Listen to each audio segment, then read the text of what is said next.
जनता पर गोली चल रहा है तो जनता राज कहाँ हो गया बिहार में। बीजेपी तो पटना आई थी, आपने लठ की बरसात की, हमारे कार्यकर्ता की हत्या कर दी। तो आपके ऊपर खून सवार है, आप हर कोई आता है अपनी बात कहने, आप लाठी बरसा रहे हैं।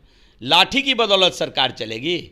आपने देखा है जिस प्रकार निरंकुशता के साथ वहाँ पुलिस गोली चलाई है, सरकार के ऊपर सवाल खड़ा होता है और सरकार को इसका मोरल रिस्पॉन्सिबिलिटी लेते हुए इस्तीफ़ा दे देना चाहिए माननीय मुख्यमंत्री जी को कि अपने फसल को जिंदा रखने के लिए, आम आवाम का पेट भरने के लिए किसान परेशान है और वह किसान अपने फसल को उगाने के लिए, उनकी धान की फसल जल रही है, उसके लिए पानी का डिमांड कर रहे थे।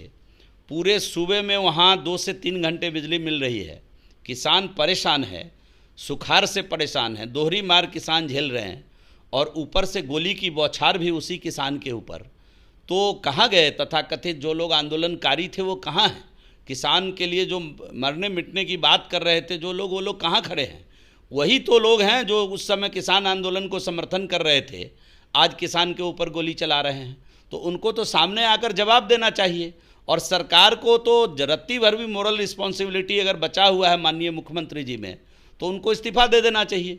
और अपना इस्तीफ़ा अगर नहीं कर पा रहे हैं तो जो निर्लज्जता की हद वाली बयान बिजली मंत्री जी ने दिया, जिनको बिजली आपूर्ति करना है, जो अपने अधिकारियों पर नियंत्रण नहीं कर पा रहे हैं, अपने एज के कारण, अपने अवस्था के कारण वो काम नहीं कर पा रहे हैं ठीक से विभाग का, और वो बयान देते हैं कि बदमाशी करोगे तो गोली तो चलेगी ही। तो इस प्रकार के बयान देने वाले मंत्री का तो तुरंत इस्तीफा ले लेना चाहिए मुख्यमंत्री जी को। और पीड़ित परिवार में जिनका भरण पोषण करने वाला व्यक्ति मरा है, उस परिवार में तुरंत सरकारी नौकरी का ऐलान करना चाहिए। एक सरकारी नौकरी देंगे, 1 करोड़ रुपया उस पीड़ित परिवार को मुआवजा देना चाहिए। सरकार को इस समय मरहम लगाना चाहिए, तो मरहम के बजाय जले पर नमक छिड़कने का काम इनके बिजली मंत्री कर रहे हैं। उनका तुरंत इस्तीफा माननीय मुख्यमंत्री जी को लेना चाहिए। अब यहाँ बीजेपी कहाँ से आ गया? बीजेपी तो पटना आई थी, आपने लठ की बरसात की, हमारे कार्यकर्ता की हत्या कर दी। तो आपके ऊपर खून सवार है, आप हर कोई आता है अपनी बात कहने, आप लाठी बरसा रहे हैं। लाठी की बदौलत सरकार चलेगी। और बहू बेटी यहाँ सुरक्षित नहीं हैं। आप कल ही के अखबार में देखे होइएगा कि घर में घुस करके 16 वर्ष की लड़की को जबरन अगवा करके ले गया। 2 दिन पहले सीमांचल का न्यूज़ आया कि घर में घुस के पति को बांधकर पत्नी का बलात्कार कर दिया। तो आपका जो मोरल रिस्पॉन्सिबिलिटी है, लोगों को सुरक्षा देना, लॉ एंड ऑर्डर ठीक करना, आप वहाँ तो फेल हैं। और आप दूसरी तीसरी बात करते हैं। बीजेपी तो इस समय विपक्ष में है, प्रतिपक्ष में है।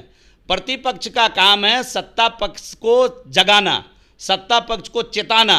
हम उसमें सफल हैं। हम सदन से लेकर सड़क तक सत्ता पक्ष को जगाने का काम कर रहे हैं।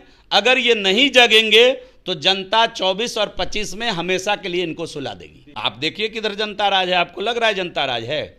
जनता पर गोली चल रहा है तो जनता राज कहाँ हो गया बिहार में? अगर आपको लग रहा है तो मुझे लगता है, मुझे आपके सवाल पर भी संदेह खड़ा हो रहा है। अविश्वास प्रस्ताव लाया गया है, अविश्वास प्रस्ताव पर बहस होगी, अविश्वास प्रस्ताव को दुनिया देखेगी, पूरा देश देखेगा, देश की जनता देखेगी, उस पर सकारात्मक बहस होगा।